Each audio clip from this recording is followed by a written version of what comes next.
7:34, good morning to you. This is Breakfast with Stephen and Anne. And time to go through the papers now. Joining us this morning, Assistant Editor at The Spectator, Cindy Yu, alongside journalist and author Ella Whelan. Welcome to you both. So we're starting, Cindy, with you and the Education Secretary's relationship with teachers deteriorates further. So what's happened here is that union leaders have actually briefed the IE paper and essentially criticising the Education Secretary. And bear in mind that the strikes are still not finished. We've got more strikes coming down the line next week in schools.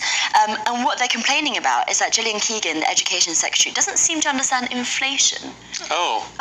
So what they've said that she said, and double source and triple source, is that in a meeting she said that inflation next year will be lower, so 3%, and that will be lower than the wage increases that we've got on the table, 5%. Therefore, you're going to have a real terms pay increase. So this is a yes, okay.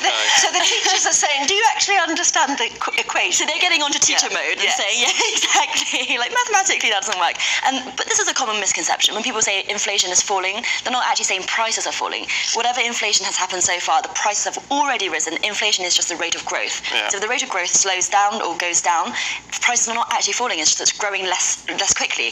And it's concerning that Gillian Keegan doesn't seem to understand this. As I say, this is a story from union leaders, but she has also said on Sky a very similar argument. So it could well be that she is also a victim of this common misconception, which is concerning when she's the one when you're sitting down negotiating pay increases. Yeah. Yes, it doesn't give us a lot of confidence. No, and maybe it's being, you could even say maybe it's being a bit generous to say that this is simply her not understanding how inflation works, because I think the government, as you know, recently, particularly in relation to the cost of living crisis, what's going on with inflation and playing around with interest rates, the government seems to think that all it needs to do is focus in on one particular stat, or say that if we tinker with a little bit of percentage points here and a little bit there, everything will be fine, everything will be rosy. I was on a panel with a Conservative mayor the other week who said, you know, don't worry about it, inflation's going to come down and we're going to have really good basically, he said, we're going to have a really good economy. And you were like,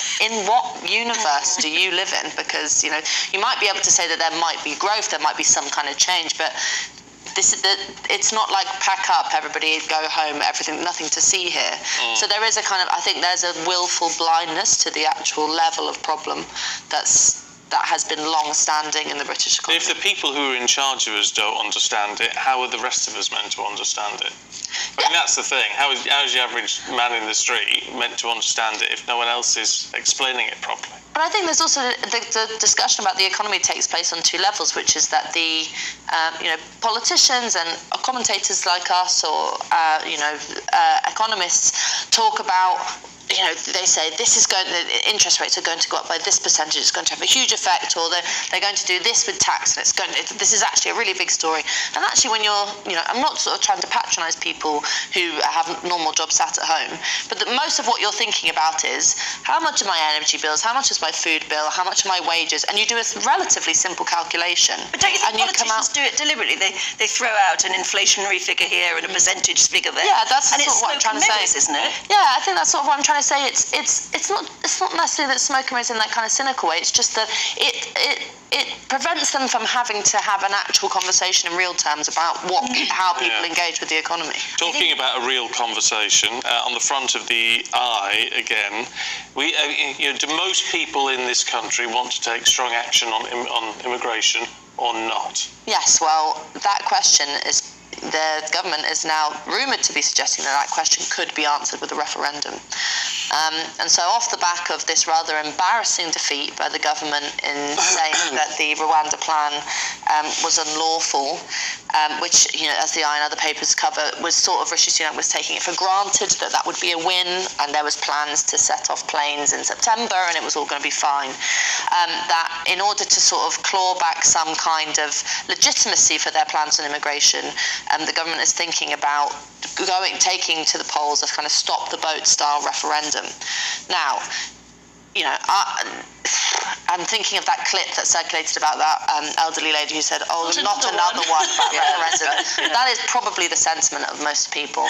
But you know, the way referendums are supposed to, anyway, as I understand it, be about gaining democratic legitimacy from the masses for politicians to be able to say, "Okay, this is clearly what we want."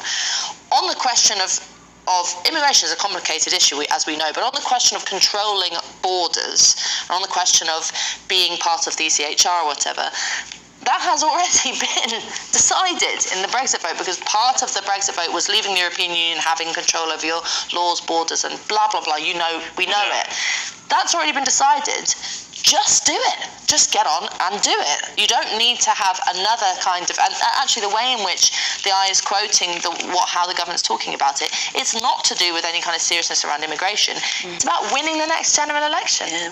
Well, what on earth question would you ask in a referendum on this subject? I think it's about whether or not you would leave the ECHR, the European Convention on Human Rights. And I think it's worth pointing out that comes before the EU. And I'm personally very uncomfortable about leaving the ECHR, because this is a convention that came about after the Second World War. Yeah, and didn't we basically start setting We up? basically started it up, and it was after the Second World British War when people realised how Jews were treated in the Holocaust, that we thought there has to be basic minimum standards for human rights. The EU then comes afterwards. It's not... They're not the same thing at all. Related. So if we're trying to back out of a human rights convention that we set up after the Holocaust, that should set alarm bells ringing. Why are we compromising on that kind of level of human rights? If Rwanda really does contravene that, and we'll find out in the Supreme Court, then that should tell us something about this policy, that this policy does not satisfy minimum standards. I don't know, Cindy, whether that's a bit of a sort of simplistic way of looking at what's happening, because I think that the ECHR is a very big problem for lawmaking in this country, and that's not because I don't think breaking human rights on the scale of in relation to the Holocaust is a bad thing. I think we shouldn't bring that up. I'm not saying you No, but this is the argument that's being made, is that if you support, which I don't, if you support the Rwanda plan, it's akin to you want to do terrible things to people's human rights. When in actual fact we know that it doesn't matter about the history. It does matter about the history of the ECHR and the EU. You're right, but the whole way in which the discussion about passing laws, democratic lawmaking in a nation state has been had after Brexit, Brexit was a clear message from the majority of the voting public that they wanted to do things differently in terms of who makes the laws in this country. And then you have a clear problem with the government trying to enact any kind of immigration law plan or strategy, that you have external, unelected lawyers, judges, whatever, stopping that. Now, you don't have to be a fan of the government's immigration plan, I'm not, to understand that that's a problem for democracy. So, as with many of things that are weird in politics, I find myself metaphorically in bed with some people who I completely disagree with on immigration on this, but by saying that the ECHR is a very big problem for this. But I think there are certain areas in which sovereignty and democracy, sovereignty at least, have limits, right? I mean, just because...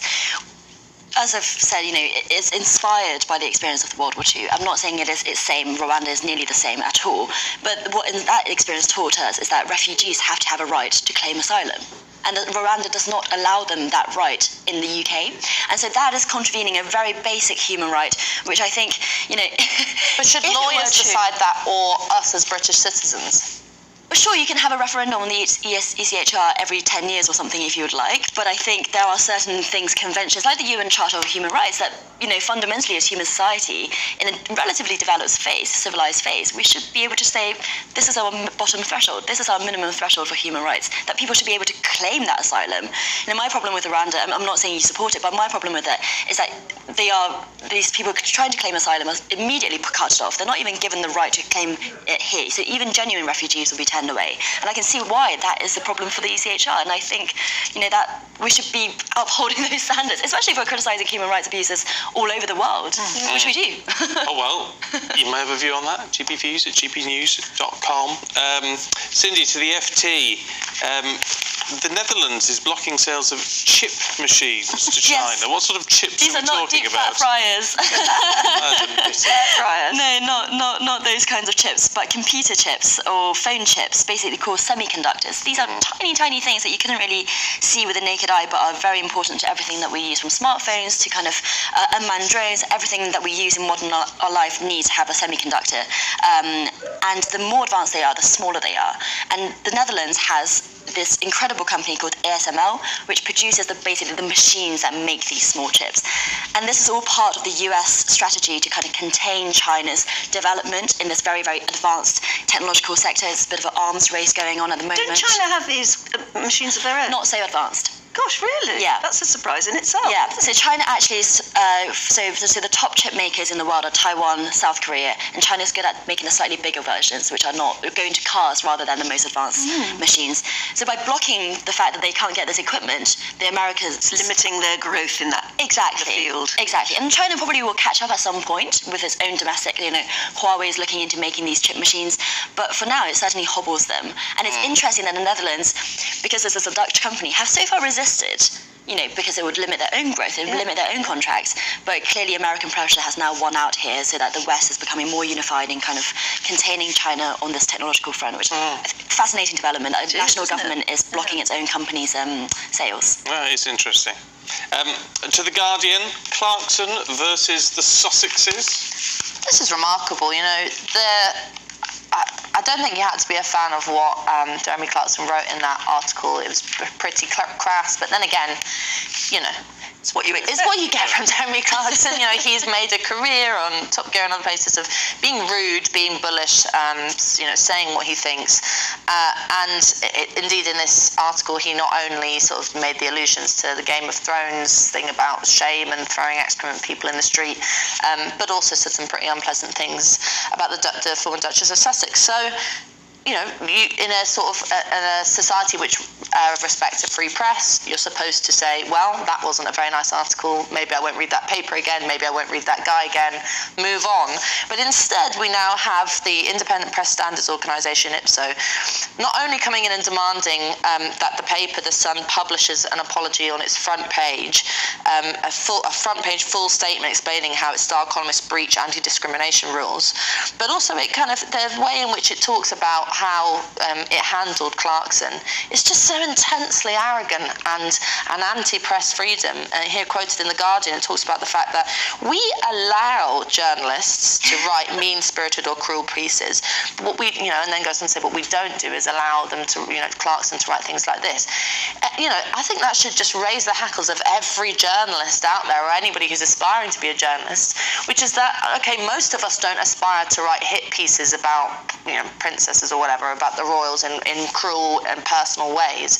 But once you have a press regulator coming in and saying that it has to police the tone or the niceness or the cruelty of an article, then that's a problem. And as you mentioned earlier in the show, they did not find any evidence struck off the fact that it was racist. Well, not racist, okay, but also the dismissed claims that it was inaccurate or harassed the Duchess. Now, I would have thought if you were going to say anything, you could say, well, it wasn't accurate, you could say there's maybe an element of harassment in there. I mean, I can see that as an argument more than it being sexist. Yeah, actually. Well, in order for it to be, the argument in favour of Clarkson says that if there's nothing explicitly racist or sexist in there, then you can't claim that it's racist or sexist. But what the argument was that by his kind of pursuit of Meghan, in the context of the wider, I suppose, obsession with her among some members of the press, meant that it was perpetuating, it was a sort of emblematic, symptomatic of a sort of a wider problem with sexism and misogyny